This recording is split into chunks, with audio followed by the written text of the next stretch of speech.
श्रीरामकृष्णाय जननीं शारदां देवीं रामकृष्णं जगद्गुरुं पादपद्मे स्मृत्वा प्रणमामि मुहुर्मुहुः। আজকের সৎপ্রসঙ্গের বিষয় শ্রী শ্রী মায়ের পদপ্রান্তে প্রব্রাজিকা ভারতী প্রাণা মাতাজি। প্রব্রাজিকা ভারতী প্রাণা মাতাজি পূর্বাশ্রমে তার নাম ছিল পারুল। তিনি ছিলেন শ্রী শ্রী মায়ের সেবিকা, প্রথম পরিচয়। তার সাথে সাথে তিনি ছিলেন ভগিনী নিবেদিতা প্রবর্তিত যে স্কুল, সেই স্কুলের ছাত্রী। সেই সূত্রেই তিনি ভগিনী নিবেদিতা, ভগিনী ক্রিস্টিন, সুধীরাদি প্রমুখের স্নেহ ভালোবাসা পেয়েছেন, সান্নিধ্যে এসেছেন এবং শ্রী শ্রী মায়ের সেবিকা হওয়ার সুবাদে গোলাপ মা, যোগিন মা, লক্ষ্মী দিদি তাদের আশীর্বাদ যেমন পেয়েছেন, সঙ্গে সঙ্গে ঠাকুরের সন্তানদের আশীর্বাদও ধন্য ছিলেন তিনি। এবং এছাড়া প্রব্রাজিকা ভারতী প্রাণা মাতাজির আরও একটি পরিচয়, সেটি হচ্ছে মা যখন চলে গেলেন তারপরে তিনি কাশীতে দীর্ঘকাল নিরবচ্ছিন্ন সাধনা করেছিলেন। সাধন, ভজন, জপ, ধ্যান, তিতিক্ষা, তপস্যা। তো অনেক কাল কেটে যাওয়ার পর স্বামী বিবেকানন্দের যে স্বপ্ন ছিল শ্রীমঠ স্থাপিত হবে, যখন সেই সময় সমাগত, তখন রামকৃষ্ণ সংঘের তৎকালীন যারা বরিষ্ঠ সন্ন্যাসী তারা এই ভারতী প্রাণা মাতাজিকে ডাকেন সারদা মঠের দায়িত্ব গ্রহণ করার জন্য। তো এহেন প্রব্রাজিকা ভারতী প্রাণা মাতাজি তাঁর জীবনে শ্রীশ্রীমাকে কীভাবে পেয়েছেন এবং শ্রীশ্রীমা প্রব্রাজিকা ভারতী প্রাণা মাতাজির জীবনকে কীভাবে গড়ে তুলেছেন, সেই স্মরণ মনন নিরুদ্ধাসন করারই পালা।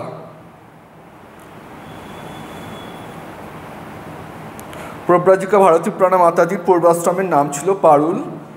সুধীরাদি তার নাম পরিবর্তন করে রাখেন সরলা এবং স্বামী শারদানন্দজি মহারাজ যখন তাঁকে গৈরিক দান করেছিলেন তার নাম দিয়েছিলেন শ্রী ভারতী। পরবর্তীকালে সরলা দেবী সারদা মঠের প্রথম অধ্যক্ষা হন এবং বেলুড় মঠের তদানীন্তন অধ্যক্ষ স্বামী শঙ্করানন্দজি তাঁকে যথারীতি বিরজা হোম পূর্বক সন্ন্যাস ব্রতে দীক্ষিতা করেন। সন্ন্যাসের পর তার নাম হয় প্রব্রাজিকা ভারতী প্রাণা।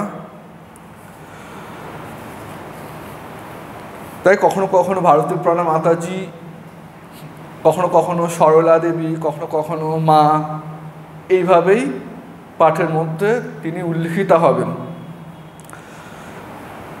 মাতাজি লিখছেন, 1902 সালে সিস্টার নিবেদিতা স্কুলে ভর্তি হই। স্কুল তখন 17 বোসপাড়া লেনে। সিস্টারের স্কুলে স্বামীজি প্রায়ই আসতেন, কিন্তু আমরা তখন খুবই ছোট।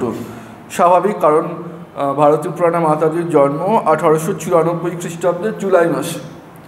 সিস্টার নিবেদিতা এদেশে আসছেন 1898-তে, তখন তার বয়স 4 বছর।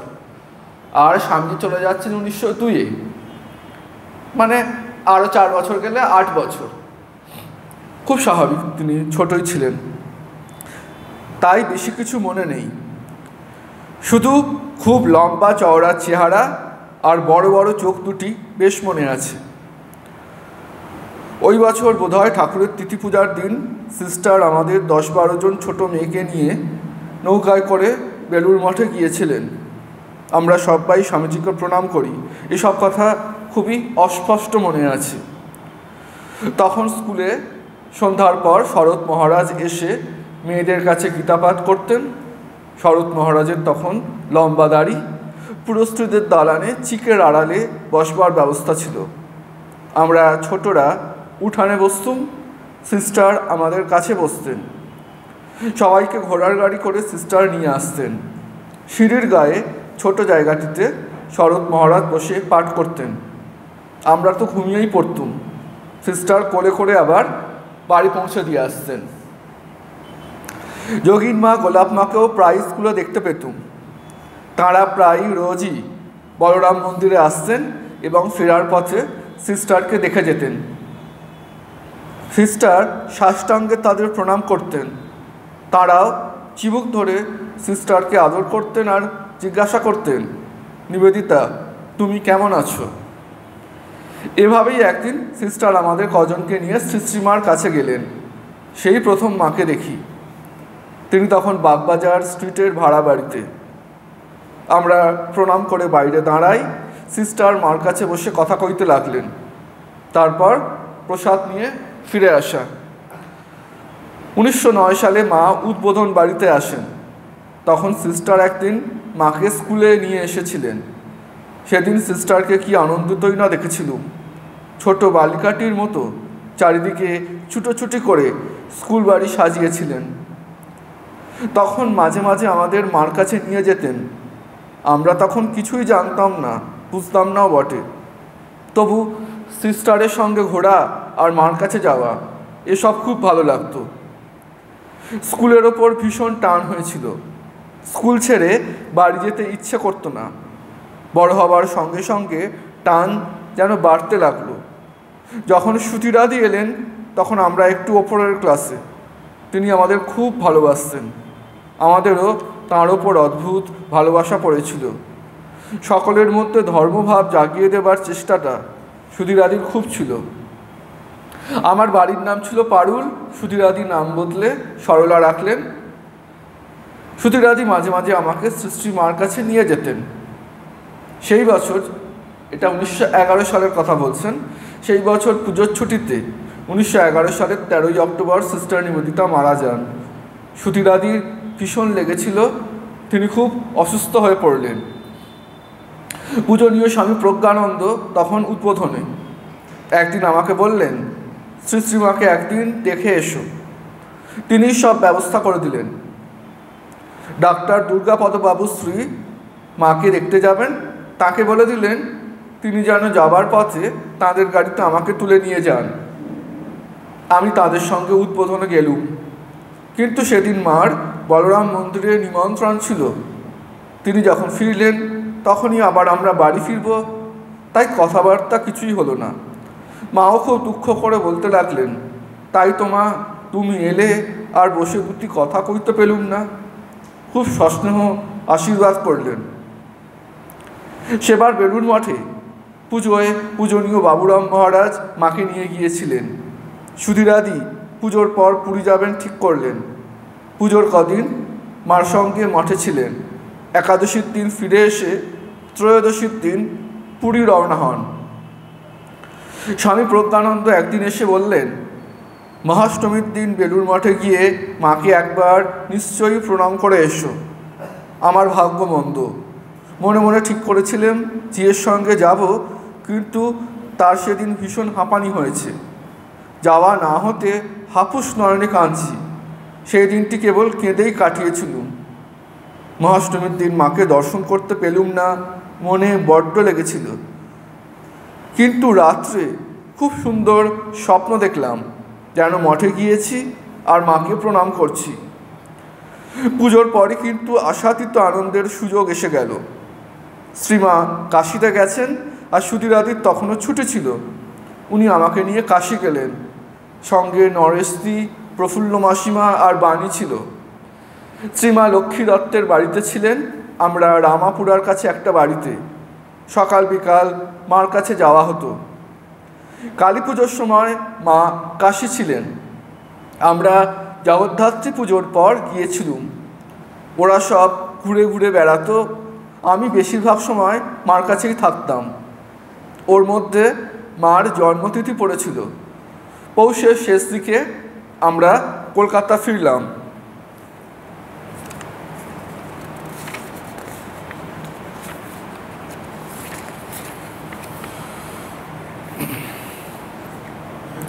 শ্রীশ্রীমায়ের নিকট দীক্ষাদান প্রসঙ্গে ভারতীয় প্রাণাজি জানাচ্ছেন, দীক্ষা প্রাপ্তির পর শ্রীশ্রীমায়ের পায়ে তিনি কিছু ফুল দেবেন, কিন্তু কী দেবেন সেটাই ভাবছেন। শ্রীশ্রীমা বলে দিলেন তার মনের প্রশ্নের উত্তর। বললেন, শিখিয়ে দিলেন, আমার যা কিছু সব তোমায় দিলুম বলে ফুলগুলি আমার পায়ে দাও। এরপর ঠাকুরকে দেখিয়ে শ্রীশ্রীমা বললেন, ইনিই তোমার সর্বস্ব, একে ডেকো। তাহলেই তোমার সব হবে। শ্রী শ্রী মায়ের ভালোবাসা সম্বন্ধে মাতাজি লিখছেন, একবার শ্রী শ্রীমা দর্শনে যেতে তার কিছুদিন দেরি হয়।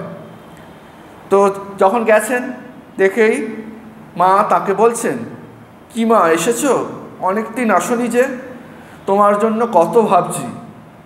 ভারতী প্রাণাজি মন্তব্য করছেন, মা আমাকে চিনিতে পারিয়াছেন, ইয়া ভাবিয়া আমার প্রাণটা আনন্দে ভরিয়া গেল। মা আর মেয়ে চিরচেনা নিত্য সম্পর্ক, এই প্রাণ ভরা আনন্দ ছিল তার অক্ষয় সম্পদ। শ্রী শ্রী মায়ের দেবীত্ব সম্বন্ধে যখন মাতাজিকে জিজ্ঞাসা করা হতো, মাতাজির কাছে যারা থাকতেন তারা হয়তো বলছেন, আপনি তো এতদিন মায়ের সেবা করেছেন, তো মায়ের সম্বন্ধে কিছু বলুন। মা যে দেবী সেটা আপনি বুঝতে পারতেন। মা তখন প্রসঙ্গত উল্লেখ্য প্রব্রাজিকা ভারতীপ্রাণা মাতাজিকেও সকলে মা বলেই সম্বোধন করতেন। যখন তিনি সারদা মঠের অধ্যক্ষা হয়ে গেছেন তারপর প্রথম দিকে মাসিমা বলার রেওয়াজ ছিল, তারপরে ওটা মা বলাটাই রেওয়াজ হয়ে যায়। তো তারা বলছেন মাকে যে, মা আপনি শ্রী শ্রী মাকে সেবা করেছেন, তো শ্রী শ্রী মা যে দেবী সেটা বুঝতে পেরেছেন? কখনো এরকম কিছু ঘটনা ঘটেছিল? তো তখন ভারতীপ্রাণা মাতাজি ত্রিশূরে গেছেন, কেরালা রাজ্যের ত্রিশূরে। তো ত্রিশূর থাকাকালীন কেউ একজন মাকে খুব করে ধরে বসেন শ্রী শ্রীমার সম্বন্ধে তার কিছু ব্যক্তিগত অভিজ্ঞতা বলার জন্য। ভারতীপ্রাণা মাতাজি কিছুক্ষণ চুপ করে থেকে বললেন, শ্রী শ্রীমাকে আমরা শুধু নিজের অতি আপনার মা বলেই জানতাম, তাঁর দেবীত্বের কতটুকু বুঝেছি। একদিন মা কৃপা করে তাঁর স্বরূপ সম্বন্ধে একটু ইঙ্গিত দিতে চেয়েছিলেন।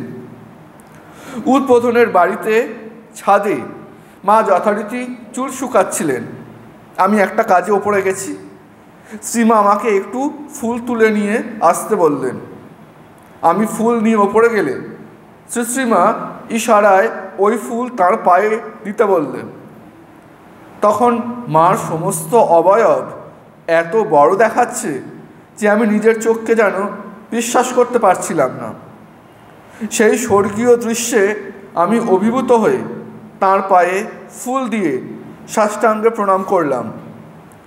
একটু পরে মা তার স্বাভাবিক আকৃতিতে ফিরে এলেন। এইভাবেই ভারতীপ্রাণা মাতাজি শ্রী শ্রীমার ভিতরে আদ্যাশক্তির বিশেষ প্রকাশ দেখেছিলেন। আবার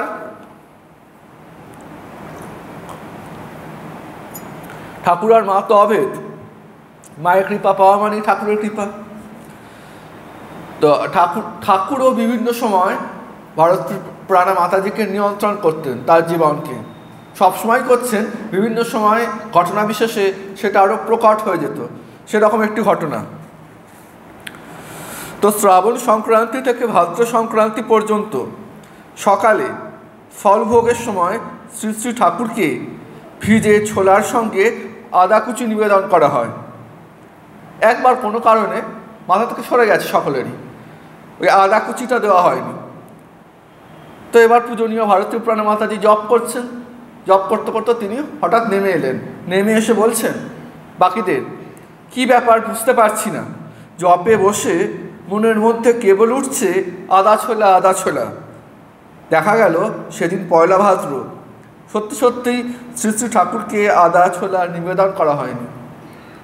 তাই ঠাকুর যেন তার মেয়ের মধ্যে দিয়ে বলতে চাইছেন যে আদা ছোলাটা দেওয়া হয়নি, যেন দেওয়া হয় কাল থেকে।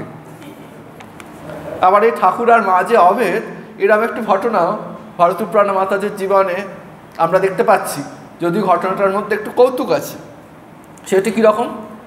একবার মন্দিরে ঠাকুর সেবার ভার যাঁর ওপর ছিল, তিনি দুপুরবেলায় শয়নের আগে শ্রী শ্রী ঠাকুর ও শ্রী শ্রী মায়ের মালা খুলে রেখে বিকেলে শ্রী শ্রী ঠাকুরকে তুলে মালা পরাবার সময় শ্রী শ্রী মায়ের মালা ঠাকুরকে ও ঠাকুরের মালা শ্রী শ্রীমাকে পরিয়ে দিয়েছে ভুল করে। কারণ শয়ন যখন দেওয়া হয় তখন গলা থেকে মালাগুলো খুলে নেওয়া হয়, স্বাভাবিক। আমরাও কি আর গয়নাগাটি পরে সেজে গুজে শুই? সেই সময় মানুষ একটু ফ্রি হয়ে চোখে মুখে জলের ঝাপটা দিয়ে এইভাবে শুতে যায়। ঠাকুর মাকেও যখন শয়ন দেওয়া হয় এই ভাব নিয়েই শয়ন দেওয়া হয়।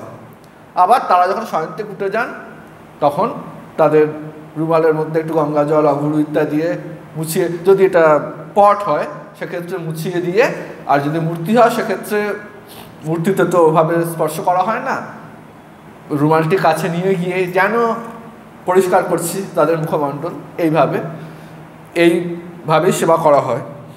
তো সেদিন যেটা হয়েছে, ঘুম থেকে যখন ঠাকুর আর মাকে তোলা হয়েছে তখন খেয়াল নেই, মায়ের মালাটা চলে গেছে ঠাকুরের গলায় আর ঠাকুরের গলাটা চলে গেছে মায়ের গলায়।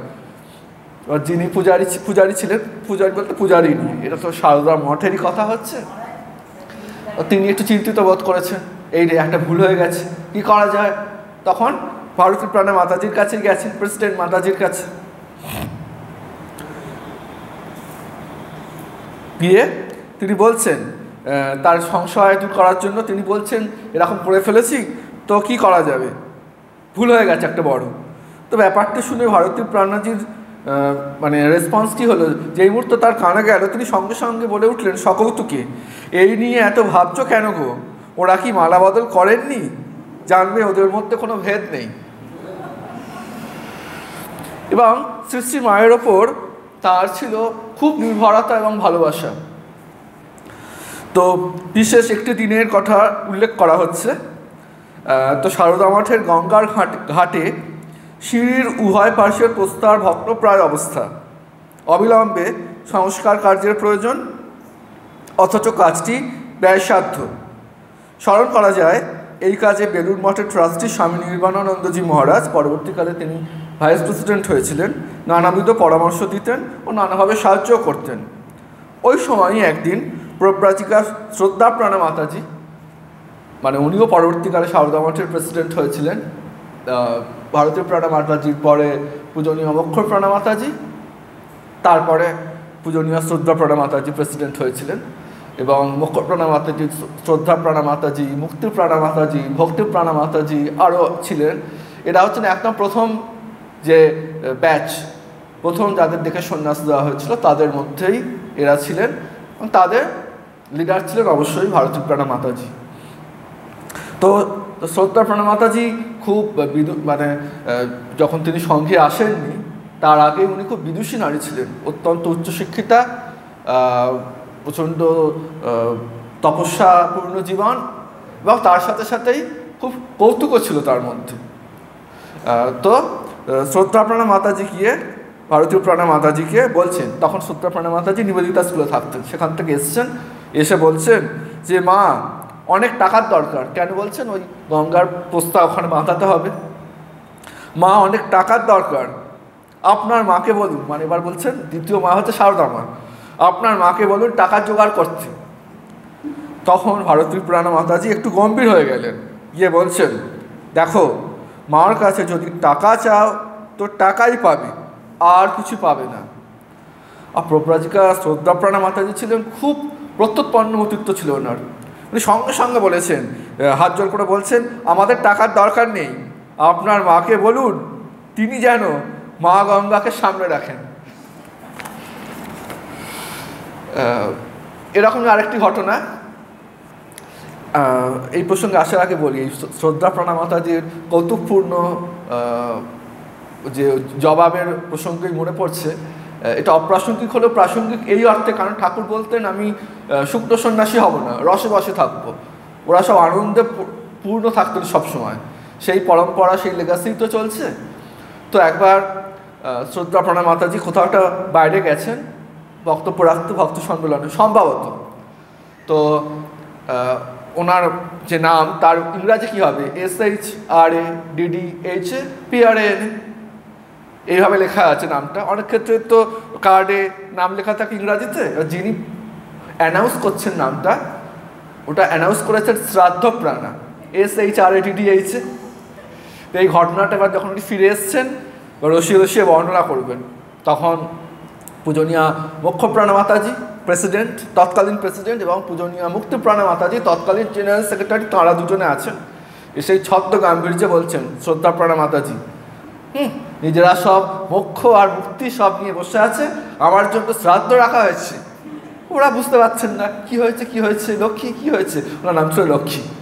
তখন উনি বলছেন, আমি গেছিলাম, আমার শ্রদ্ধাপ্রাণা নামটা উচ্চারণ করেছে শ্রাদ্ধপ্রাণা। তখন একটা সবাই খুব হাসাহাসি করছে। ঠিক এরকমই আর একটি ঘটনা ঘটেছিল। পূজনীয় বীরেশ্বরানন্দজি মহারাজ এবং ভূতেশানন্দজি মহারাজ তাঁরা এক জায়গায় গেছেন। ওখানেও অ্যানাউন্স করতে গিয়ে যিনি অ্যানাউন্স করছেন তিনি বলেছেন, আমাদের মধ্যে উপস্থিত আছেন পূজনীয় শ্রীমৎ স্বামী বীরেশ্বরানন্দজি মহারাজ এবং পূজনীয় শ্রীমৎ স্বামী ভূতেশ্বরানন্দজি মহারাজ। তো এরকম নানাবিধ অনেক মজার ঘটনা ঘটত। তো মূল প্রসঙ্গে আবার ফিরে আসি। তো এই ভারতী প্রাণা মাতাজির জীবনে মায়ের প্রতি যে অপরিসীম নির্ভরতা ছিল তার আরেকটি উদাহরণ। সেটি কীরকম? তো আর একবার ওই প্রব্রাজিকা শ্রদ্ধা প্রাণা মাতাজি তাকে বলছেন, দেখুন স্বামীজির শতবার্ষিকী উৎসবের জন্য, মানে এটা 1963 কথা হচ্ছে, 1863-তে স্বামীজির জন্ম হয়েছিল, শতবার্ষিকী উদযাপন চলছে। তো এই উৎসবের জন্য ঠাকুর কেমন সব ব্যবস্থা করেছেন, টাকা করিও আসছে। তো আপনার মা কিন্তু মঠের জন্য কিছুই করছেন না, মানে সারদা মঠের জন্য। তখন মা তৎক্ষণাৎ বলছেন, ভারতী প্রাণা মাতাজি, ঠাকুর আবার মঠের জন্য কি করলেন? মায়ের প্রার্থনার জন্যই তো বেলুড় মঠ হলো। সত্যি কথাই বলা বাহুল্য, রামকৃষ্ণ মঠের বাসস্থান যা কিছু হয়েছে পার্থিব দৃষ্টিকোণ থেকে যে সুযোগ সুবিধা সব তো মায়ের কৃপাতেই হয়েছে। মা প্রার্থনা করতেন, যেখানে গেছেন সেখানেই বলেছেন।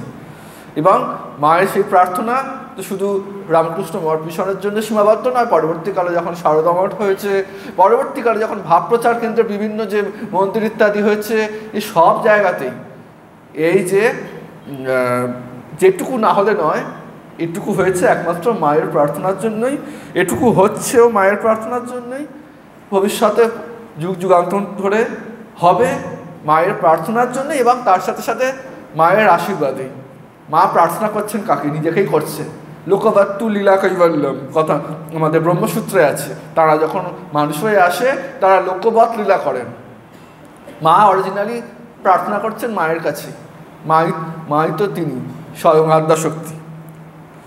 আবার শরৎ মহারাজ, গোলাপ মা, যোগীন মা এরাও খুব ভালোবাসতেন ভারতী প্রাণা মাতাজিকে। তো এই অংশটা আসবো, তার আগে একদম শেষ দিকে, অর্থাৎ মা যখন মায়ের পার্থিব জীবনের শেষের কয়েকটা বছর, সেই সময় মায়ের কীভাবে সেবা করছেন ভারতী প্রাণা মাতাজি, সেই প্রসঙ্গটা দিয়েই শেষ করব। অনেকটা বড় আত্মকথা, তাই জন্য শেষের সময়টাতেই সরাসরি চলে যাচ্ছি। 1917 সালে স্কুলের বোর্ডিংয়ে ছিলাম। 1918 সালের জানুয়ারি মাঘ মাসে শ্রীমা জয়রামবাটিতে খুব অসুস্থ। তো শরৎ মহারাজ ডাক্তার সঙ্গে নিয়ে জয়রামবাটিতে যাবেন।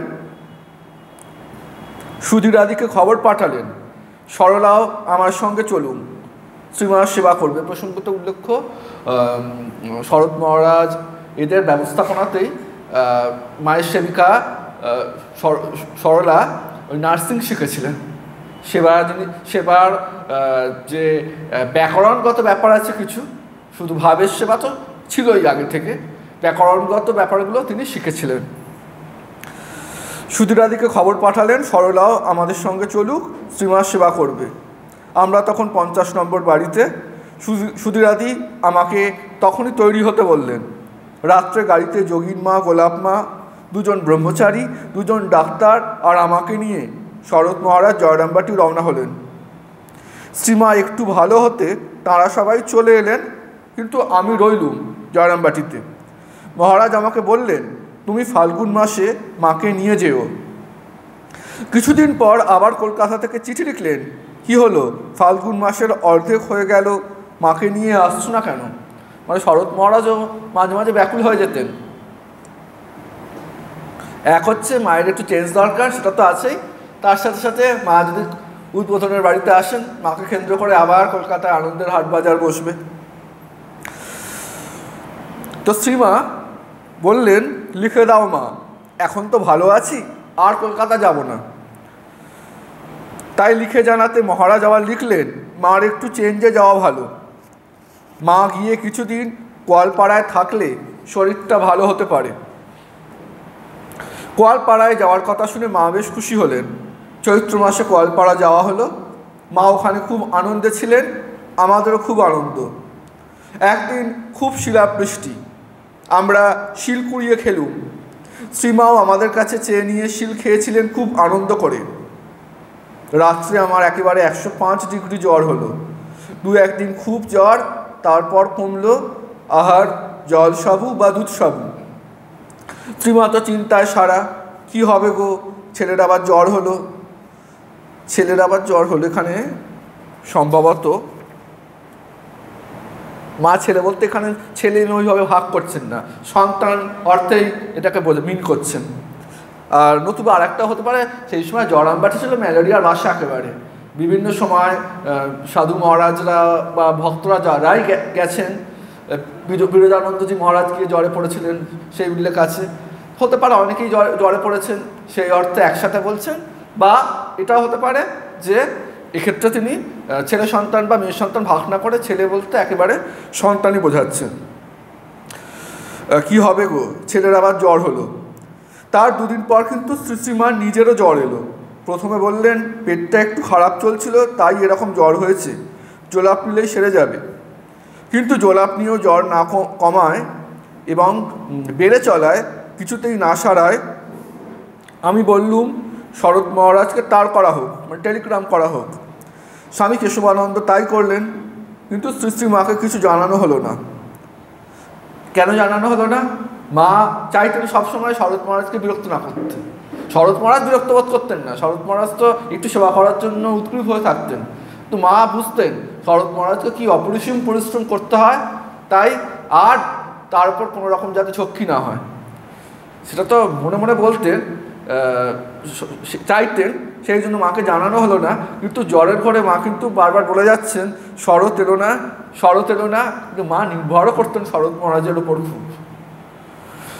উদ্বোধনে তখন হরি মহারাজ কার্বঙ্কলে ভুগছেন, স্বামী তুরীয়ানন্দজি। শরৎ মহারাজ তাকে নিজের ঘরে রেখে সেবার ব্যবস্থা করেছেন। এদিকে শ্রীমার শরীর খারাপের খবর শুনে তিনি আরও উদ্বিগ্ন হলেন। তার পেয়েই ডাক্তার কাঞ্জিলালকে পাঠিয়ে দিলেন, বলে পাঠালেন দরকার হলেই যেন তাকে খবর দেওয়া হয়। কিন্তু ডাক্তার কাঞ্জিলালের ওষুধেও জ্বর ছাড়ল না। শরৎ মহারাজকে জানানো হলো। মহারাজ যোগীনমা আর স্বামী হুমানন্দকে নিয়ে কোয়ালপাড়ায় এলেন। মহারাজের ঠান্ডা গা, যারা খুব সাত্ত্বিক হন তাদের স্বাভাবিক শরীর খুব ঠান্ডাই হবে। মা তাতে হাত বুলিয়ে বললেন, আহ কি ঠান্ডা। মায়ের জ্বরে পুড়ে যাচ্ছে গা। শরৎ মহারাজের সে হিমশীতল স্পর্শ তাকে ক্ষণিকের জন্য হলেও শান্তি দিয়েছিল। তো শ্রীমার বাড়াবাড়ি অসুখ থেকে রাধু বলে বসলো, মা তুই তো চললি, আমাকে তাহলে শ্বশুরবাড়ি পাঠিয়ে দে। ঠাকুর বলেছেন যে লীলা পোস্টাই হয় না, এইরকম সব কিছু নিয়েই থাকতে হয়। অবাক লাগে হট করে ভাবলে, কী সব অদ্ভুত অদ্ভুত ঘটনা ঘটেছে। কিন্তু তারা মা লীলা করতে এসছেন, এরকম কিছু দুটো তিনটে ঘটনা ঘটবেই। দুটো তিনটে কেন, অজস্র। তো ভারতের প্রাণাজি লিখছেন, আমরা কত বোঝাতে লাগলাম মার এত অসুখ, তুমি যেও না। সে বারবার বলতে লাগলো, তোমরা বুঝবে না, আমাকে তো সে ঘরই করতে হবে। মানে এত কত স্বামী পড়ায় না, ঘর সংসার সম্বন্ধে কত দায়িত্ব পড়ায় না। তো মেয়ে কারো কথা শুনলে না, মাকে উত্ত্যক্ত করতে লাগলো। তখন মা বললেন, তাই দাও মা, ওকে পাঠাবার ব্যবস্থা করে দাও। পালকি আনিয়ে সব ব্যবস্থা করে দেওয়া হলো। দিব্যি হাসতে হাসতে সে শ্বশুরবাড়ি চলেও গেল। যোগীনমা আসতে মা যোগীনমাকে বলছেন, রাধু আমাকে ফেলে শ্বশুরবাড়ি চলে গেল মা। মানে বলতে চাইছেন আমার এরকম জ্বর, শরীর খারাপ, দেখলে রাধু চলে গেল শ্বশুরবাড়িতে, দিব্যি হাসতে হাসতে। তো যোগীনমাও তো সুরসিকা ছিলেন। যোগীনমাও আবার হাসতে হাসতে উত্তর দিচ্ছেন, তা এখন ওর ওই বয়স, তা তুমিও তো মা ওই বয়সে ঠাকুরের কাছে চলে গিয়েছিলে। মা তখন একেবারে চুপ। তো 2-4 দিন মার শরীর একটু ভালোর দিকে দেখে ডাক্তার কাঞ্জিলাল চলে গেলেন। কিন্তু ডাক্তার যাওয়ার পর আবার জ্বর এলো। মহারাজ তখন সতীশবাবুকে ওষুধ দিতে বললেন। তিনি কুইনাইন মিক্সচার দেওয়ায় মার শরীর একটু ভালোর দিকে গেল। শরৎ মহারাজ বললেন, এবার কিন্তু মাকে সঙ্গে করে নিয়ে যাব, এখানে কিছুতেই রেখে যাব না। শ্রীমা আমাদের বললেন, শরৎ যে কালে বলেছে তখন তোমার যেতেই হবে, তবে একবার জয়রামবাটি হয়ে যাব মা। মানে এটা কলপাড়া ঘুরছে, তাই একবার জয়রামবাটি হয়ে তারপর যাব। তাই হলো। সকলের আবার জয়রামবাটি যাওয়া। রাধুর জামাইকে ওই সময় আবার আনানো হলো, ঘটা করে খাওয়ানো হলো। মেয়ে আবার বরের সঙ্গে চলে গেল, মায়ের সঙ্গে কিছুতেই কলকাতা যাবে না। বৈশাখ মাসের শেষের দিকে শরৎ মহারাজ মা আর আমাদের সঙ্গে নিয়ে কলকাতা রওনা হলেন। সেবার মহারাজ মায়ের যাতে কষ্ট না হয় তার জন্য কোয়ালপাড়া থেকে বিষ্ণুপুর পর্যন্ত ঘোড়ার গাড়ি করে শ্রীশ্রীমাকে নিয়ে আসেন। তখনকার দিনে ঘোড়ার গাড়ি মানে তো অনেক টাকা খরচ পড়েছিল, মানে মায়ের সেবার জন্য কি না কি করতেন। মানে তখনকার দিনে ঘোড়ার গাড়ি মানে টু সাম এক্সটেন্ট এখনকার দিনে একটা হেলিকপ্টার, ওরকমই। 1919 সালে মা রাধুকে নিয়ে 50 নম্বর বোর্ডিং বাড়িতে ছিলেন। রাধুর তখন ছেলে হবে, কোনো রকমের গোলমাল সহ্য করতে পারে না। নিরিবিলি মনে করে মা উদ্বোধন থেকে এসে স্কুল বাড়িতে রইলেন। কিন্তু রাধুর পাগলামি, পাশের গালার কলের শব্দ তার ভালো লাগে না। তাই রাধুকে নিয়ে মা জানুয়ারি মাসে আবার জয়রামবাটি চলে গেলেন। মাঝে মাঝে খুব রাগও হয়, মানে এমন উত্ত্যক্ত করেছে মাকে দুদন্ত টিকতে দিত না। পরে আবার এটাও ঠিক, রাধুদের সামনে শাস্ত্রকে প্রণাম করে এটাই বলতে হয়, আমাদের রাগ হবার কি, মার কোলের সন্তান ছিলেন রাধুদি।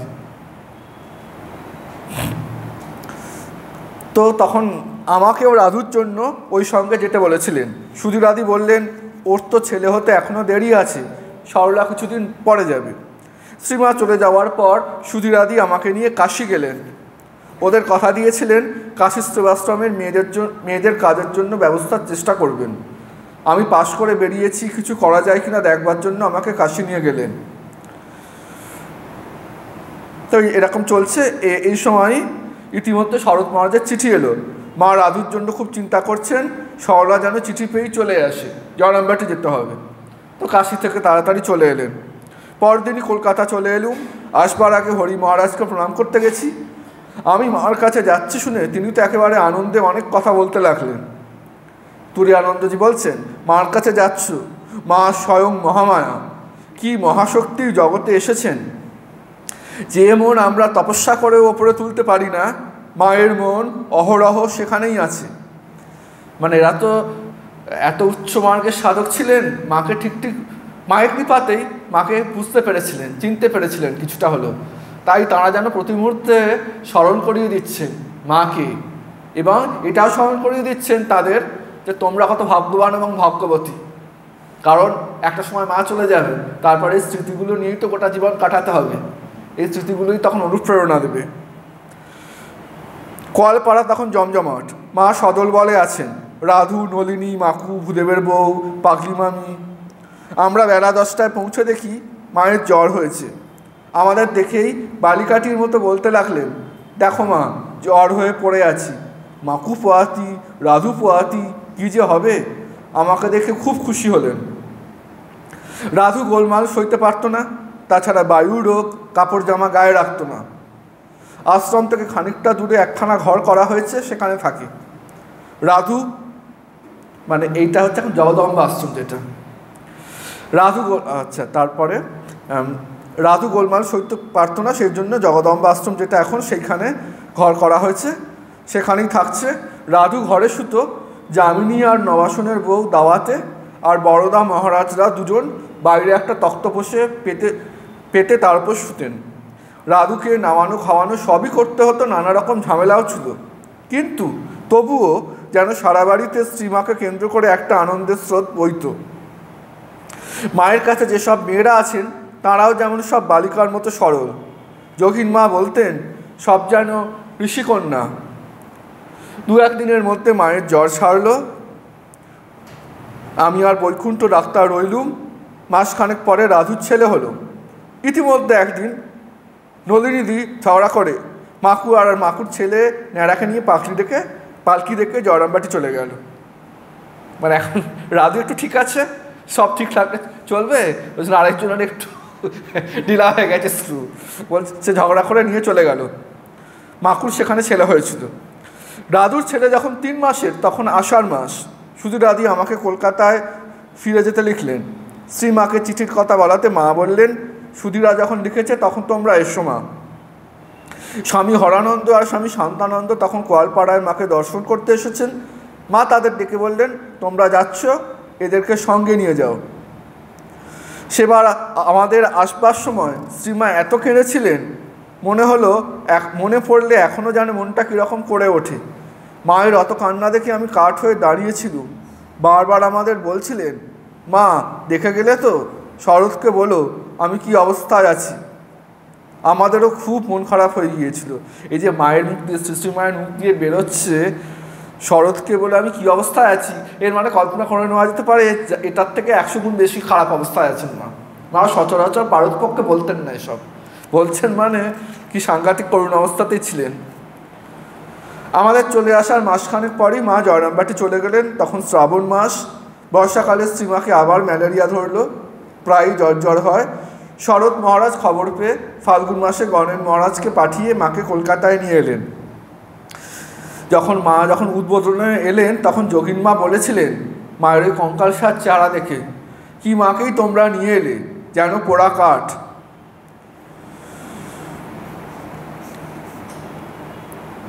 যাই হোক, শ্রীমার সেবার জন্য সেই ফাল্গুন মাসের মাঝামাঝি উদ্বোধনে চলে এলুম। এরপরে শ্রাবণ মাসে শ্রীমার শরীর যায়।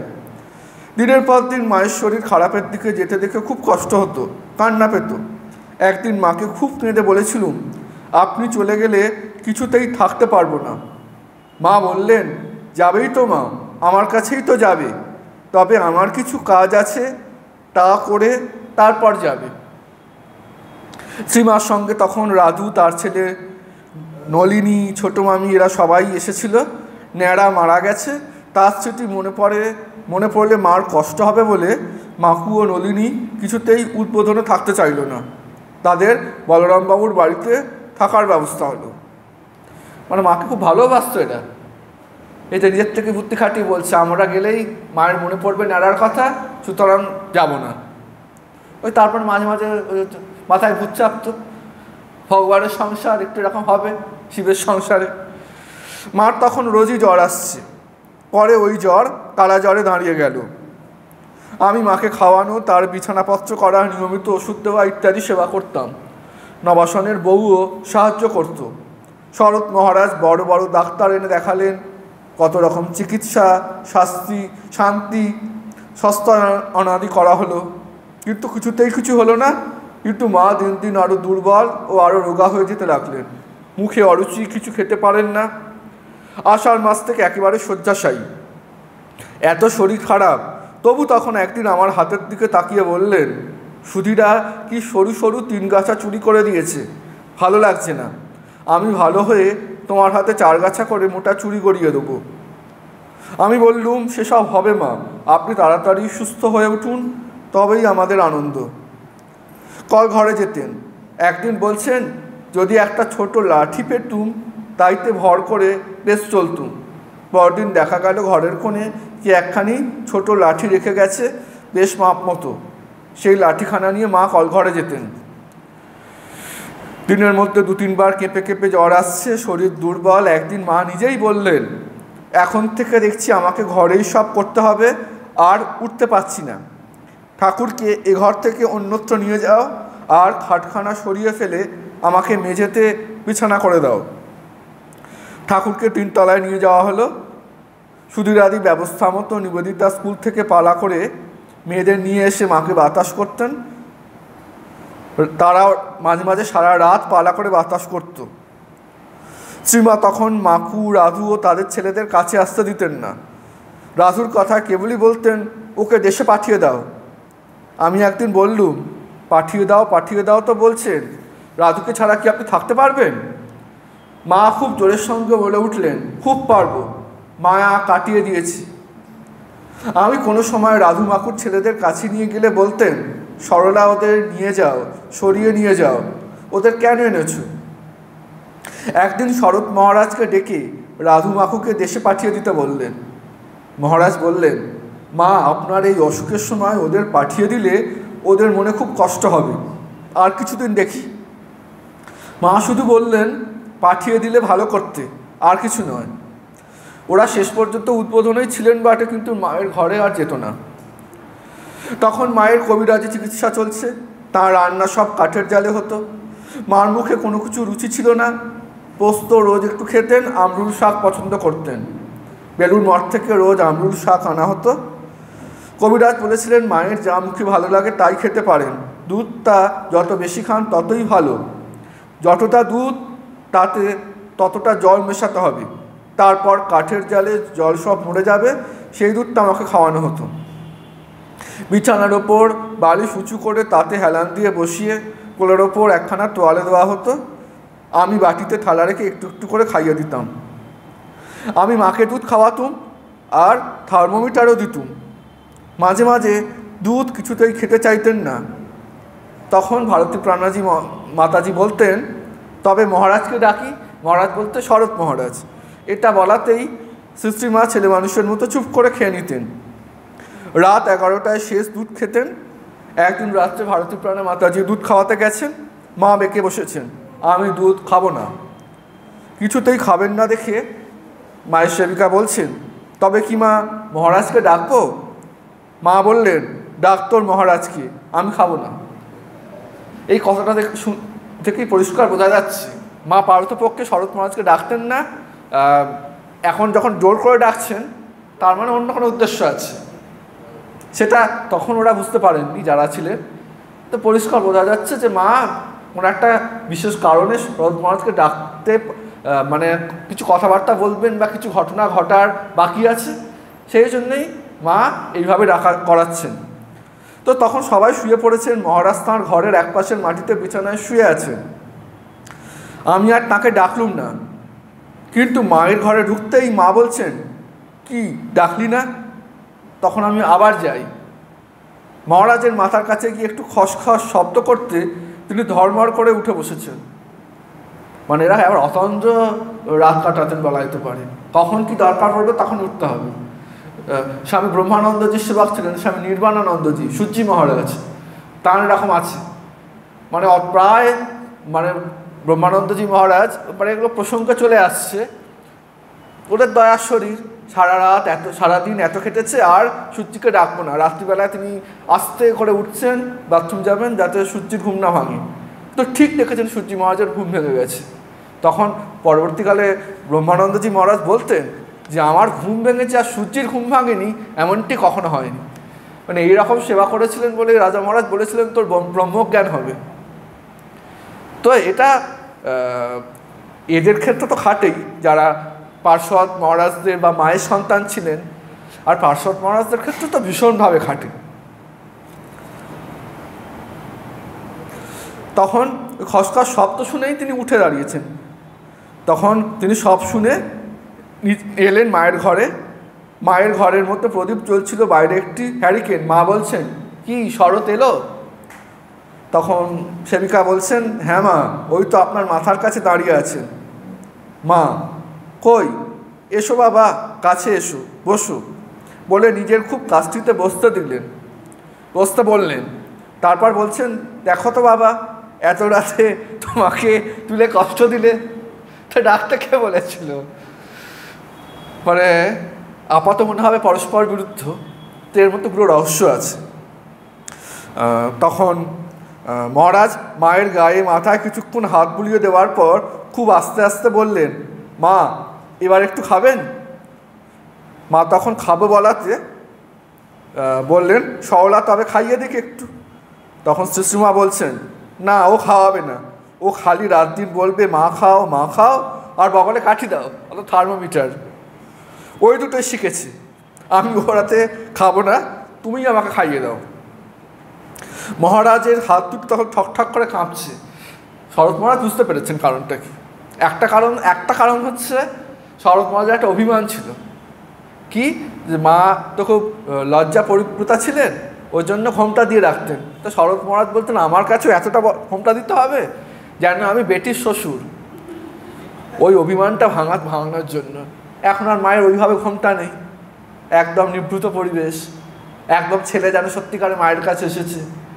শরৎ মহারাজের মনের যে এই আকাঙ্ক্ষাটা ছিল, অপূর্ণ আকাঙ্ক্ষাটা যাতে পূর্ণ হয়ে যায় সেই জন্য করলেন।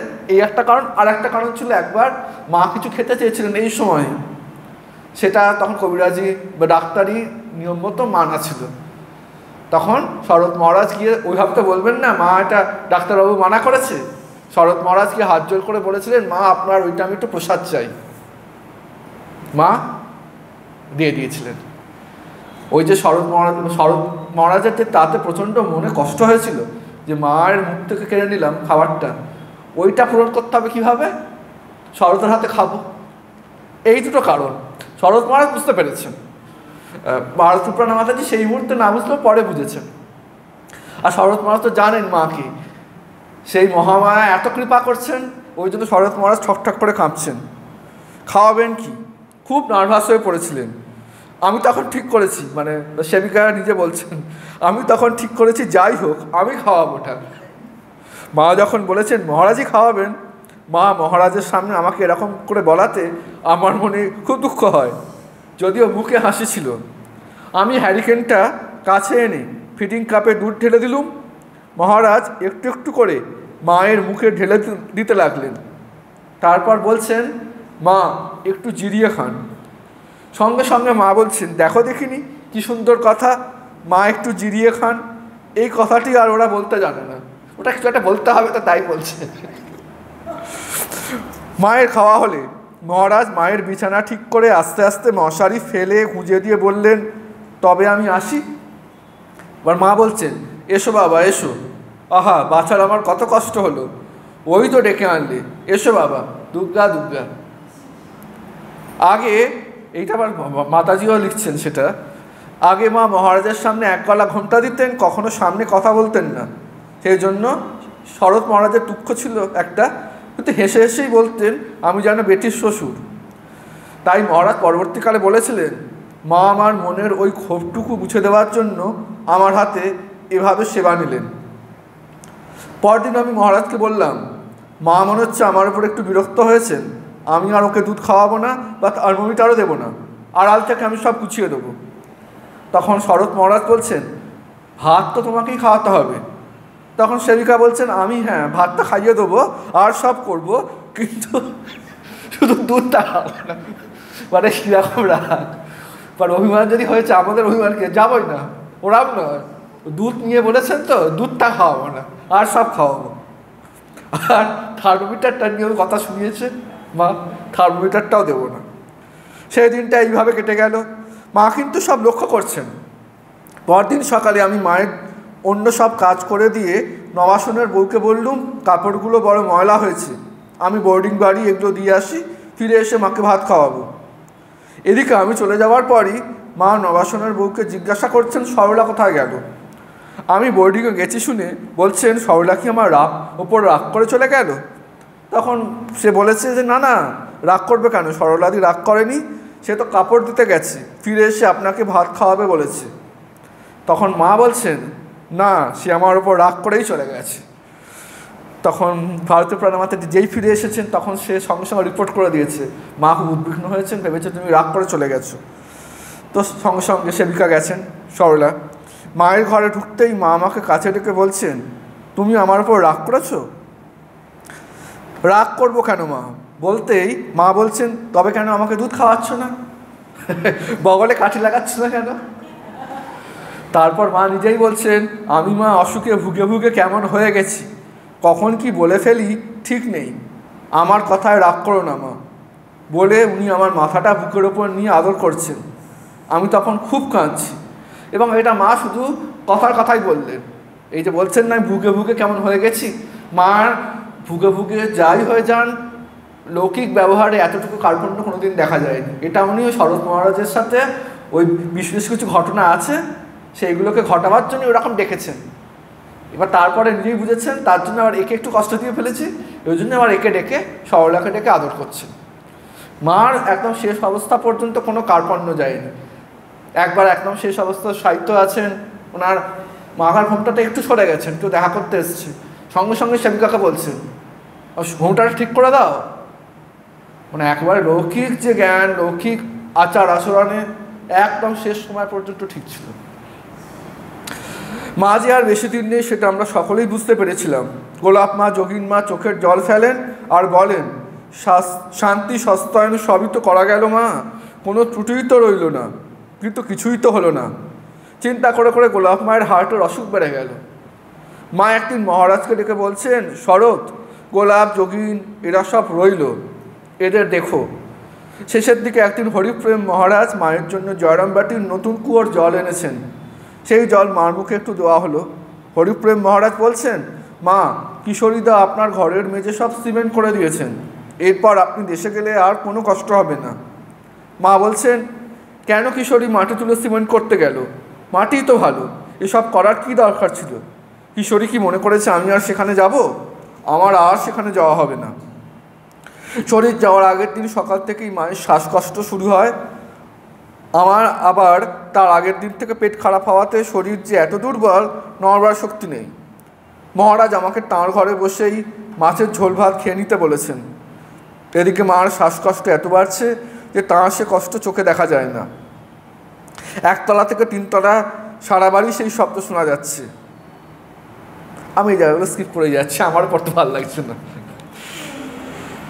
তা এইভাবে আস্তে আস্তে মা চলে গেলেন। তারপরে সেদিন 4ঠা শ্রাবণ। এবার সরলা দেবী লিখছেন, যে মায়ের মুখের দিকে এতক্ষণ তাকানো যাচ্ছিল না, মানে শরীর চলে যাওয়ার আগে, এখন সেই মায়ের রূপ আর ধরছে না, একেবারে দুর্গা প্রতিমার মতো। মাকে সরু লাল পেড়ে গরদের কাপড় পরিয়ে দেওয়া হলো। পরদিন বেলা 11টার সময় মায়ের খাট মাথায় করে কাশীপুর হয়ে বড়াওনগর কুটিঘাট অবধি নিয়ে আসা হলো। আমাকে গোলাপ মা, যোগীন মা সঙ্গে যেতে বারণ করেছিলেন, বলেছিলেন আর কি দেখতে যাবে। সুধীর আদি জোর করে আমার হাত ধরে বের করে নিয়ে এলেন। তখন খুব ভগবানের নাম হরি সংকীর্তন হচ্ছে। আমার কিছুই মনে হচ্ছিল না। ওদের সঙ্গে কুটিঘাট অবধি গেলুম। বেলা 2টো বেলুড় মঠের ঘাটে পৌঁছে মাকে আমতলায় নিয়ে যাওয়া হলো। তারপর সেখানে পূজা, ভোগ নিবেদন। আমি আর সুধীরাদি মায়ের শরীর তুলে নিয়ে গঙ্গার জলে রেখে তাকে স্নান করালুম। ইদানিং অসহ্য গায়ের জ্বালায় মা প্রায়ই বলতেন, গঙ্গায় নিয়ে চলো, গঙ্গায় নিয়ে চলো। তখন মায়ের শরীর যে কি হালকা ও নরম লাগছিল। ওই কাপড়খানা বদল করে তাকে আর একটা নতুন সরু লাল পেড়ে গরদ পরানো হলো। এবার সাধুরা তাকে আমতলায় নিয়ে এলেন। সেখানে মায়ের আরতি হলো। তারপর যেখানে বর্তমানে মায়ের মন্দির, সেখানে চিতা সাজানো হলো। আমি আর সে দৃশ্য দেখতে পাচ্ছি না। সুধীরাদির পেছনটিতে শুয়ে পড়লুম। চন্দন কাঠের চিতায় মাকে শুইয়ে দিয়ে শরৎ মহারাজ, অন্য সব মহারাজরা প্রদক্ষিণ করে করে বেলপাতা, ধুনো ও গুক্কুল আহুতি দিলেন।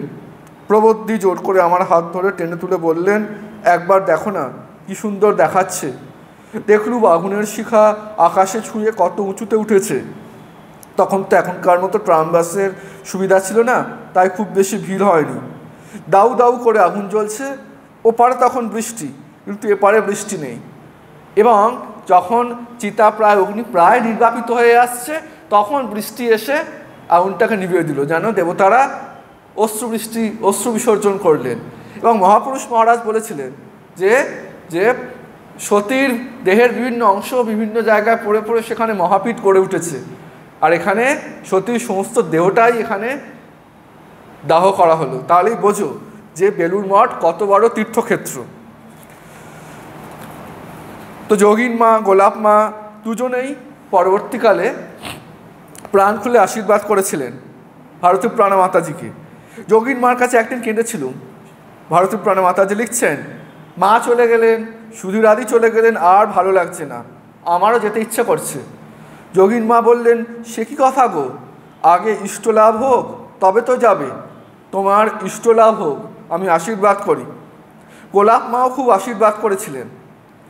তারপরে ভারতী প্রাণা মাতাজি বলছেন, এত তো ভালোবাসতেন সব, কিন্তু কেউ তো সঙ্গে নিয়ে গেলেন না, ফেলে ফেলে সব চলে গেলেন। একদিন শরৎ মহারাজের সঙ্গে এই নিয়ে খুব অভিমান করে তাকে বলছি, ওরা সব একে একে চলে গেলেন, আপনি আমাকে রেখে কিছুতেই যেতে পারবেন না, আপনি গেলে আমি কিছুতেই থাকবো না। মহারাজ বললেন, তোমার জন্য আমারও বড় ভাবনা ছিল, কিন্তু এখন আমি নিশ্চিন্ত হয়েছি। কী ভাবনা ছিল আর কি করে নিশ্চিন্ত হলেন জিজ্ঞাসা করাতে বললেন, ঠাকুর মা তোমার ভার নিয়েই ছিলেন, কিন্তু এখন দেখলাম তারা সম্পূর্ণ ভার নিয়েছেন, আমিও একেবারে সম্পূর্ণ নিশ্চিন্ত হয়েছি। শরৎ মহারাজ আরও বললেন, মাকে এতদিন মানবী রূপে পূজা করেছ, এটা ভারতী প্রাণা মাতাজিকে যে শুধু বলছেন তা নয়।